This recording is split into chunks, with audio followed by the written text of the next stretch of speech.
이 시간에 함께 나눌 하나님의 말씀은 히브리서 12장 12절부터 17절까지 말씀입니다.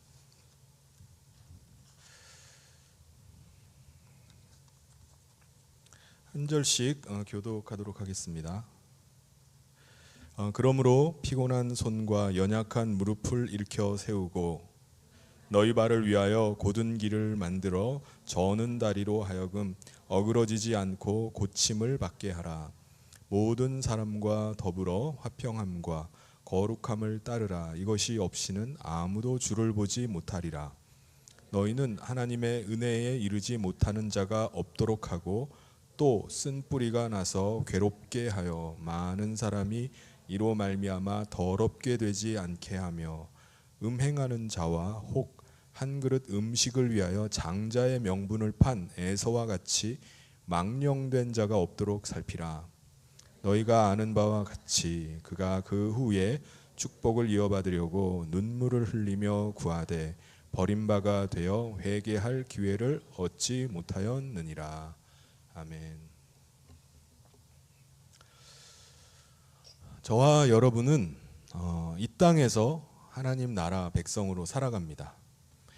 이 일이 어떻게 해서 가능하게 된 거죠? 멜기세덱의 반차를 따르는 대제사장이신 그리스도를 믿음으로 우리가 죄사함 받고 하나님께 나아가 하나님 안에 거할 수 있게 되었기 때문입니다. 그 은혜 때문에 저와 여러분은 그리스도를 마음 가운데 모시고 하나님 백성 되어서 그의 다스림 가운데 이 땅에서 살 수 있게 된 것입니다. 그런데 우리가 이 세상에 하나님 백성으로 산다 할지라도 여러 가지 시련과 고난을 만날 수 있습니다. 왜 그런 거죠? 우리는 하나님 나라 백성 됐는데 세상에 속한 사람들과 함께 우리가 살아가고 있기 때문입니다. 우리가 하나님 나라 백성으로 살지만 이곳이 하나님 나라는 아니에요. 그러다 보니까 세상에 속한 자들이 끊임없이 대적을 합니다. 속이고요, 해칩니다. 그런 가운데 우리는 시련과 여러 가지 고난들을 만나지만은 그리스도를 사랑함으로 이겨내는 겁니다. 하나님을 의지함으로 버티는 거예요. 하나님 나라를 소망함으로 기다리는 겁니다. 이 땅에서의 이 삶이 다가 아니다. 내가 장차 들어가야 될 하나님의 나라가 있다라는 사실을 믿고 인내로 나가는 겁니다. 우리의 소망이 이 땅에서 있는 것이 아니라 하나님 나라에 있는 겁니다. 그러니까 우리의 소망을 하나님 나라에 두고 있기 때문에 이 땅에서 설령 우리가 여러 가지 고난들을 만나고 시련이 있고 여러 가지 힘든 역경이 우리 가운데 있다 할지라도 이겨낼 수 있는 거예요. 그 소망 때문에.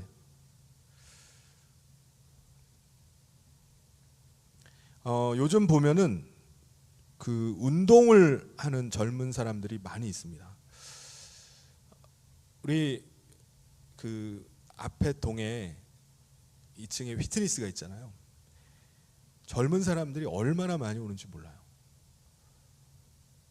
웬 젊은이들이 이렇게 많나 보면은 와가지고 무거운 거를 막 들고 막 이렇게 운동을 합니다. 제가 일주일에 몇 번씩 이제 석촌호수 가서 뛰는데 보면은 런닝하는 젊은 사람들이 굉장히 많아요. 여러분 이 더운 날에 왜 무거운 걸 들고 땀을 흘리죠? 왜 시원한 데 있질 않고 왜 뜀박질을 합니까? 피곤한 일 아닌가요? 왜 저런 걸 할까라고 생각하시는 분들 계실 거예요. 운동 싫어하시는 분들. 왜 더운 날 뛰지? 이렇게 생각하시는 분들 계십니다. 그런데 뛸 때는 피곤하고 힘든데 뛰고 나면요 계속 근력이 생기고 또 점점점 강해진다는 것을 느낍니다. 건강해진다는 것이 느껴져요. 오늘 우리가 하나님 나라 백성으로 살아가는 것도 마찬가지입니다. 우리가 하나님 나라 백성이다라는 인식을 갖고 이 사실을 믿고 담대하게 살아가면은 우리에게 그런 일이 일어나는 거예요.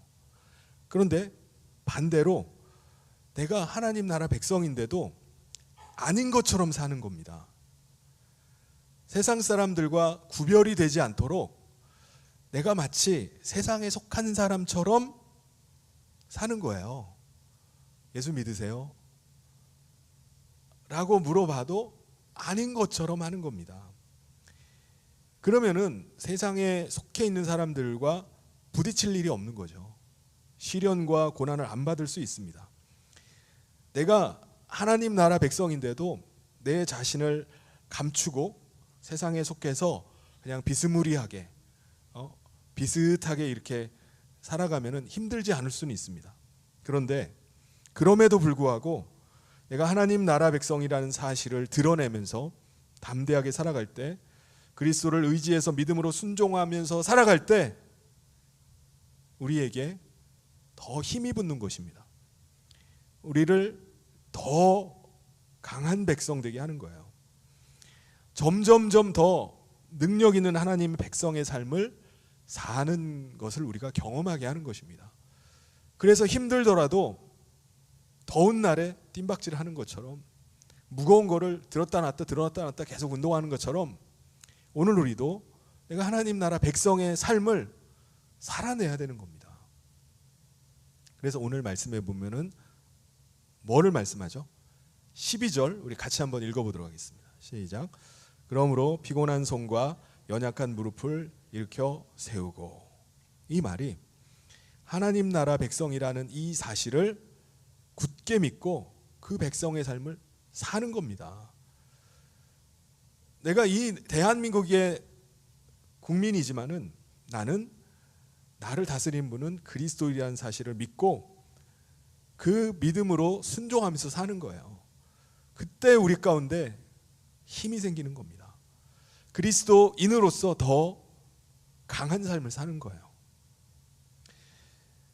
그리고 발을 위해서는 또 어떻게 하라고 하죠?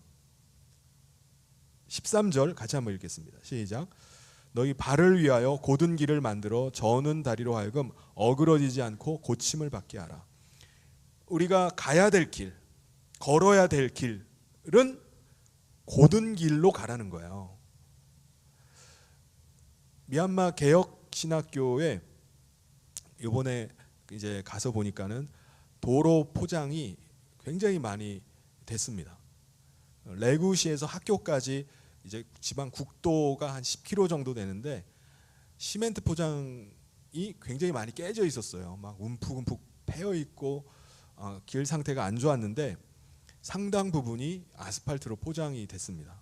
그리고 이제 국도에서 학교까지 한 2.5km 정도가 비포장 도로였잖아요.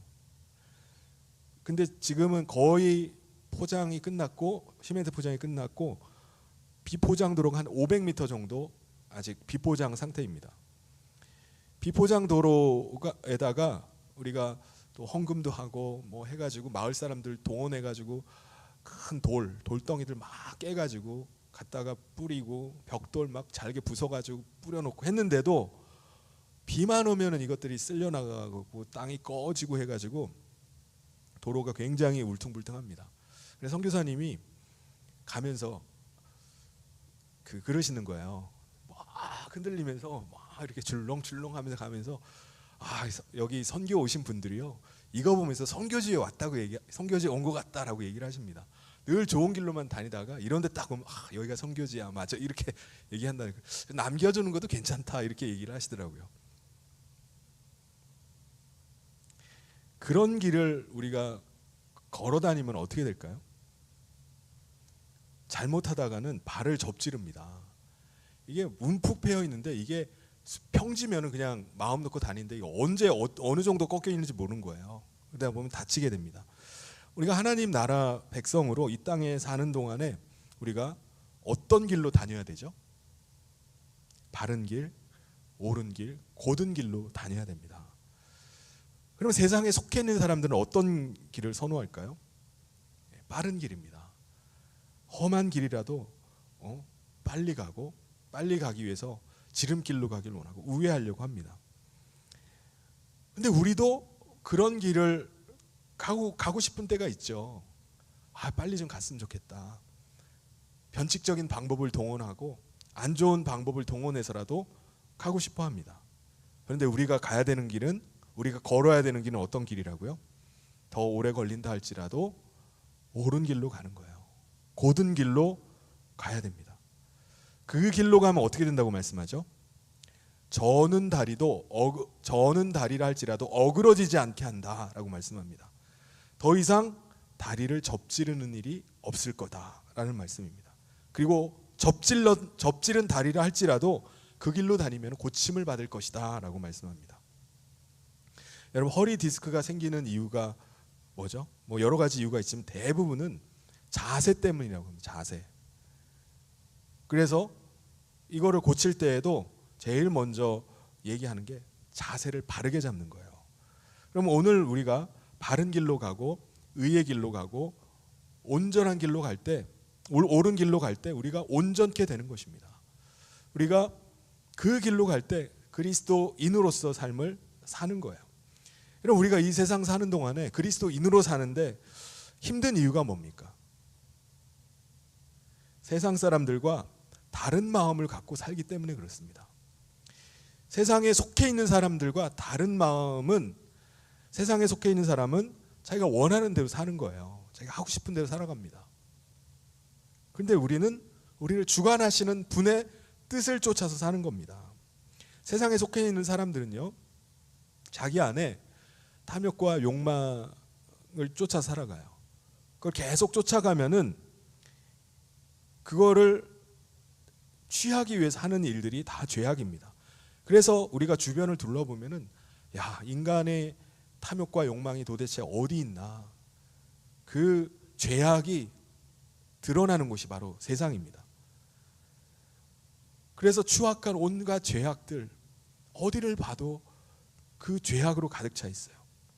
그런 가운데 우리가 살아야 되기 때문에 우리가 믿음 가지고 거룩한 하나님 백성의 삶을 살아내기가 어려운 것입니다. 쉬운 일이 아니에요.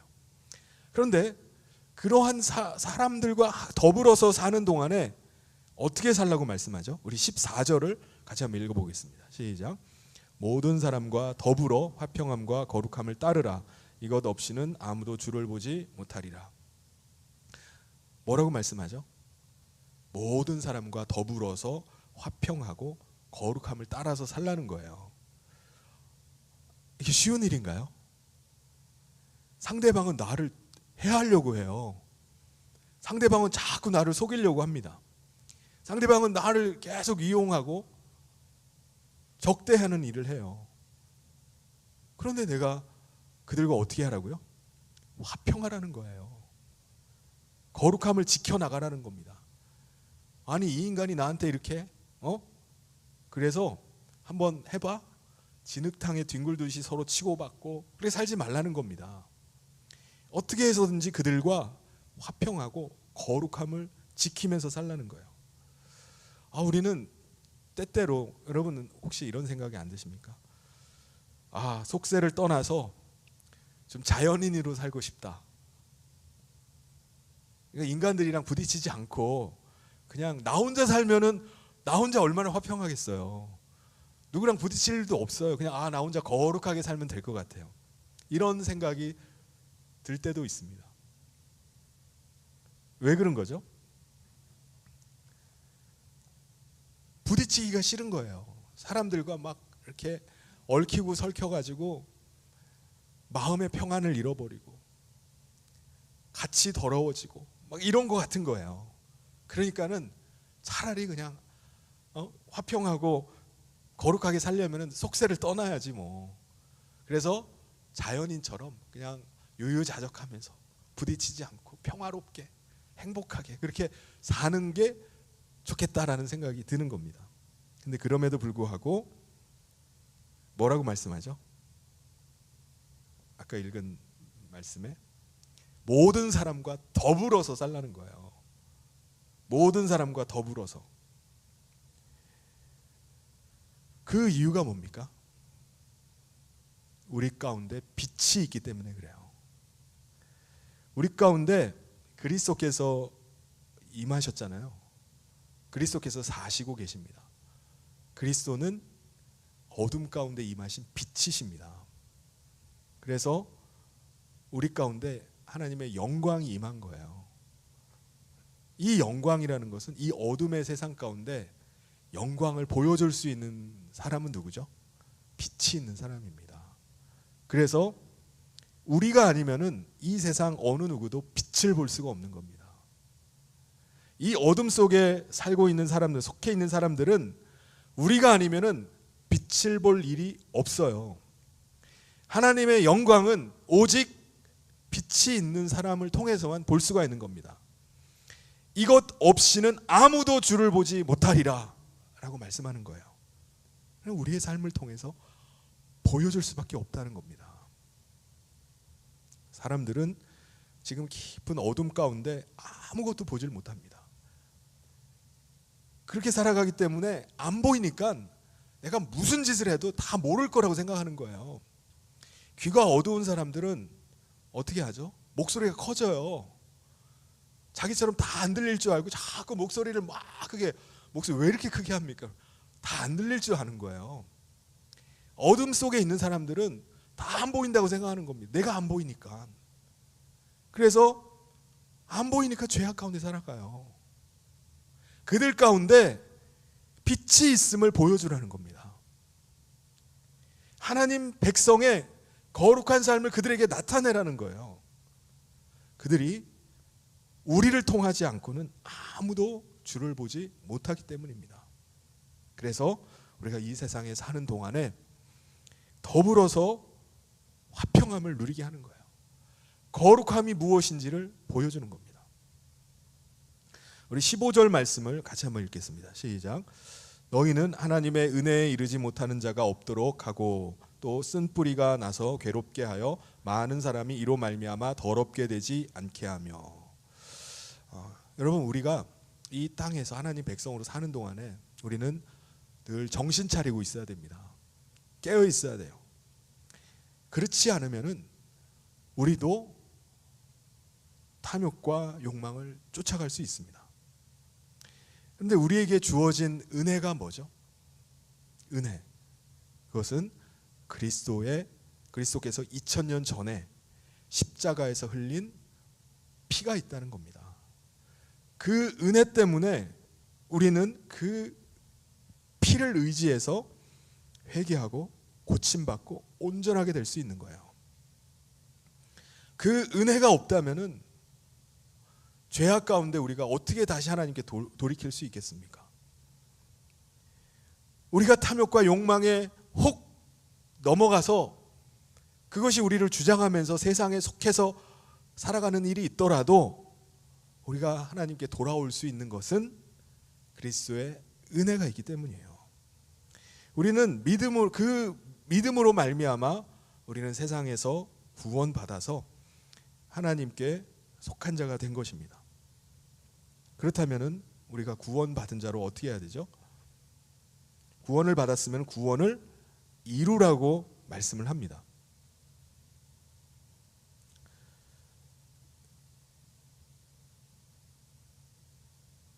구원을 이룬다는 말, 이게 무슨 말이죠? 우리가 사는 동안에 그리스도로 옷을 입고 사는 것입니다. 내가 그리스도의 다스림을 받으면서 그리스도로 사는 거예요.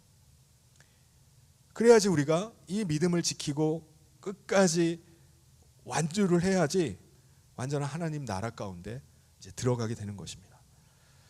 혹 어떤 사람은 그리스도로 옷 입었는데 옷이 더러워질 수도 있죠. 그렇죠? 우리가 식당 가면은 앞에 이렇게 앞치마라고 하나요? 그거를 하잖아요. 검은 옷 입은 사람 하나요? 검은 옷 입은 사람은 안 해요. 튀겨도 티가 안 나요. 그런데 하얀 옷을 입은 사람은 무조건 합니다. 한 방울이라도 튀면은 보이지도 않은 것만큼 눈곱만큼 튀어도 티가 나요. 우리가 그리스도로 옷 입었으면은 우리가 깨끗해진 거예요. 정결해진 겁니다. 그런데 그리스도로 옷 입었는데 우리가 육체의 정욕이 우리를 주장하려고 해서 거기에 넘어가서 죄 가운데 빠질 수 있습니다. 그럴 때 우리는 어떻게 해야 되죠? 뭐 한 이거 정도야 뭐 하고 그렇게 넘어가서는 안 돼요. 그리스도의 피를 의지해서 빠는 겁니다. 씻는 거예요. 그래서 우리 가운데 입혀진 그리스도께서 우리 가운데 입혀주신 하얀 세마포 옷을 피로 빨아가지고 온전한 상태로 다니는 겁니다. 근데 어떤 사람은요 안 빨아요. 이왕 더러워졌는데 뭘 또 빨어? 또 빨아도 또 더러워질 건데 왜 빨어? 하면서 회개를 안 합니다. 난 이미 구원받았는데 이거 그리스도의 피를 의지해서 회개하지 않고 계속 죄 가운데 있는 겁니다. 그러면서 하는 말이 뭐죠? 나중에 한번 빨면 되지. 여러분 혹시 그러신 분 계십니까? 죽기 전에 빨면 되지. 죽기 전까지 계속 더러운 옷을 입고 사는 거예요. 그런데 뭐라고 말씀하죠? 그 은혜에 이르지 못하는 일이 없도록 하라는 겁니다. 여러분 죽기 전에 회개라도 하면 얼마나 좋습니까? 근데 그렇지 못할 가능성도 있는 거잖아요. 내가 언제 죽을지 어떻게 알아요? 내가 임종을 맞을지 아니면 그냥 모르는 사이에 그냥 죽을지 어떻게 압니까? 그러니까 그리스도의 피로 날마다 우리의 옷을 빨아 입는 겁니다. 그래서 그리스도의 거룩한 옷으로 입고 살아가는 거예요. 그리고 또 하나를 말씀합니다. 쓴 뿌리가 나지 않게 하라는 거예요. 쓴 뿌리. 읽은 말씀에 또 쓴 뿌리가 나서 괴롭게 하여 많은 사람이 이로 말미암아 더럽지 않게 하라. 쓴 뿌리가 나서 괴롭게 한다라고 말씀합니다. 이 죄로 인해서 죄에 빠져 있는 사람들의 특징은 죄 가운데 살아가는 사람은 자기가 죄를 짓고 있는지 안 짓고 있는지 잘 몰라요. 모른다는 게 특징입니다. 그런데 날마다 회개하면서 거룩함 가운데 살아가고자 하는 사람은 자기가 죄를 지으면은 금방 알아요. 우리가 하얀 와이셔츠를 입고 식당 가서 시뻘건 국물이 있는 찌개를 떠먹는데 한 방울이 튀어도 금방 알잖아요. 그렇듯이 우리가 새하얀 옷을 입고 거룩한 백성으로 살면은 우리가 더러워진 것을 금방 아는데 늘 죄 가운데 먹고 마시고 사는 사람은 이게 죄인지 아닌지 잘 모릅니다. 우리도 늘 우리가 탐욕과 욕망 가운데 우리가 살아가면은 우리도 마찬가지일 거예요. 내가 지금 그리스도인인지 그리스도인의 삶을 사는지 하나님께 속한 자인지 세상에 속한 자인지 분간을 못해요.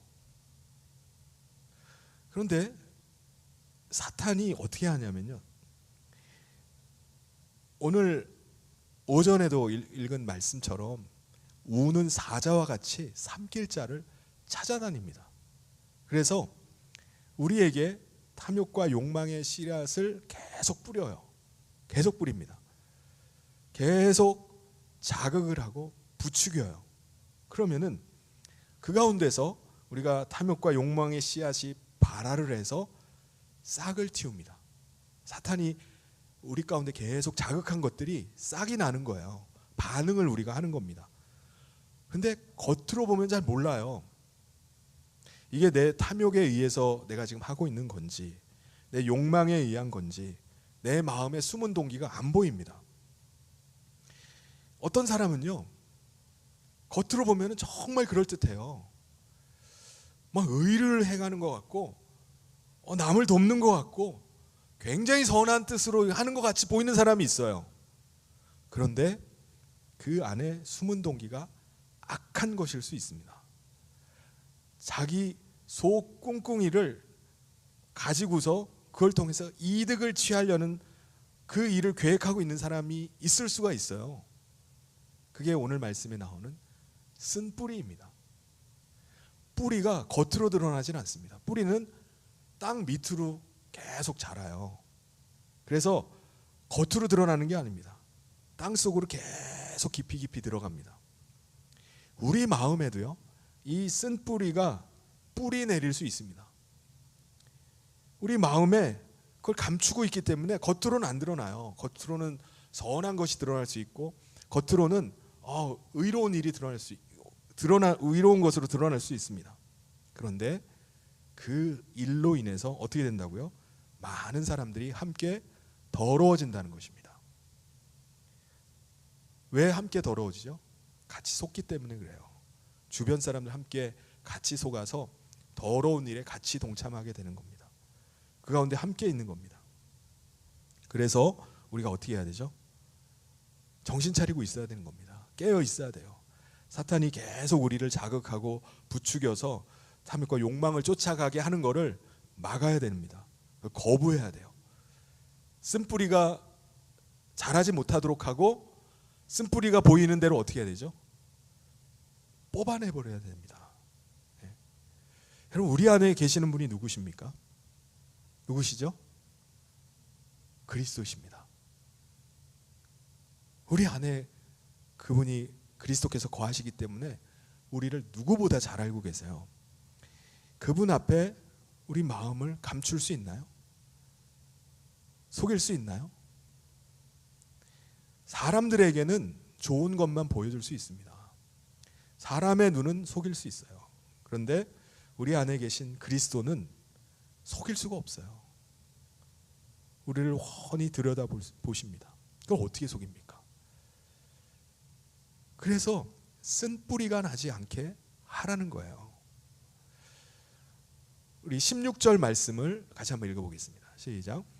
음행하는 자와 혹 한 그릇 음식을 위하여 장자의 명분을 판 에서와 같이 망령된 자가 없도록 살피라. 여러분, 우리가 하나님께 속한 자, 하나님 나라를 받을 상속자가 된 것이 얼마나 귀한 일입니까? 우리는 아버지의 유업을 이어받을 장자가 된 거예요. 장자.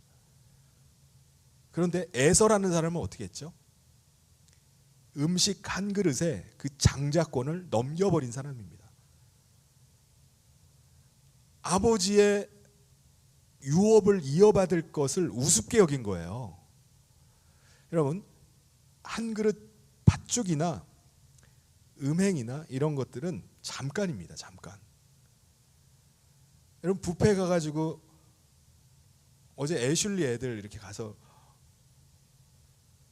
저녁 식사를 했다고 들었는데, 거기에서 막 배가 빵빵하도록 먹어도 그 다음 날까지 이게 유지가 됩니까? 다 소화가 돼버리잖아요. 음식은 잠깐이에요. 육체의 즐거움과 쾌락도 잠깐입니다. 영원하질 않아요.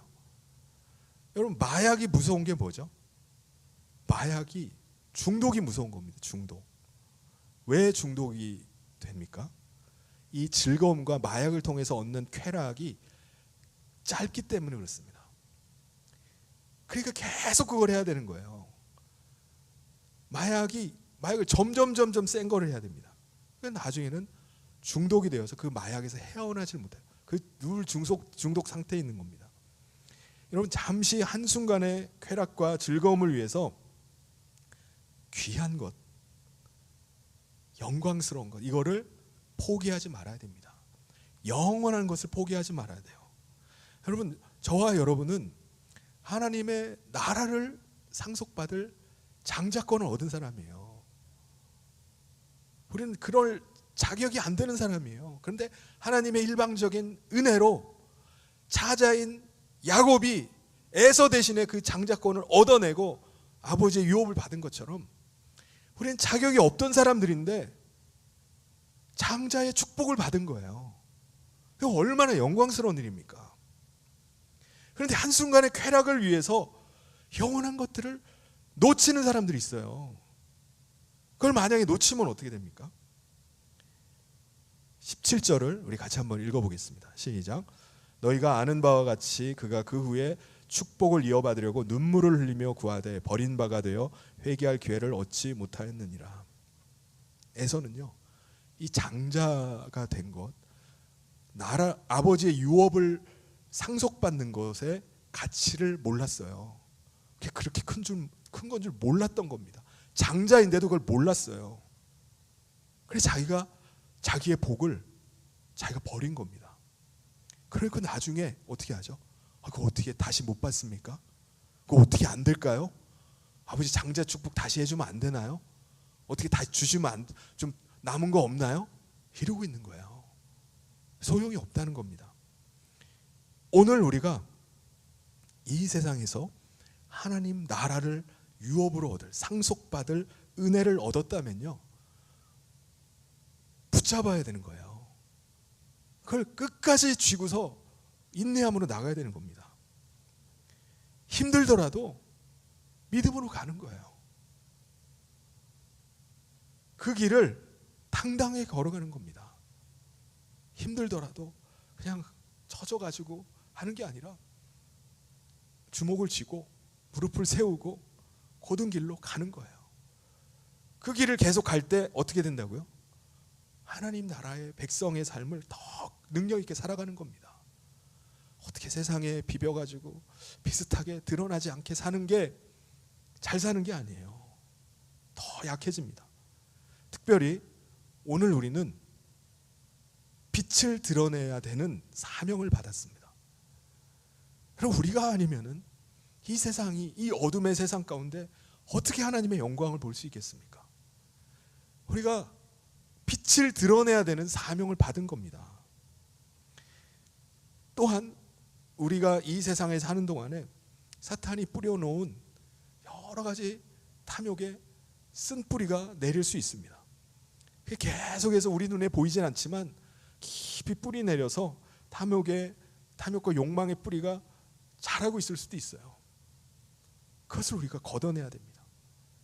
우리는 그리스도의 은혜로 하나님 나라의 상속자가 됐어요. 우리 하나님 나라를 상속할 자격이 없던 사람입니다. 그런데 그리스도로 말미암아 그리스도의 피로 장자권을 얻어낸 거예요. 여러분, 하나님 나라의 상속자가 된 것이 얼마나 귀한 일인지를 여러분 기억하시길 바랍니다. 그래서 하나님 나라 백성의 그 자부심을 가지고 담대하게 살아갑시다. 완주합시다. 그래서 그 길을 우리 모두가 다 완주하고 함께 그 길로 나아가는 저와 모든 우리 성도님 되시기를 주님의 이름으로 축원합니다. 우리 같이 찬송 같이 하도록 하겠습니다.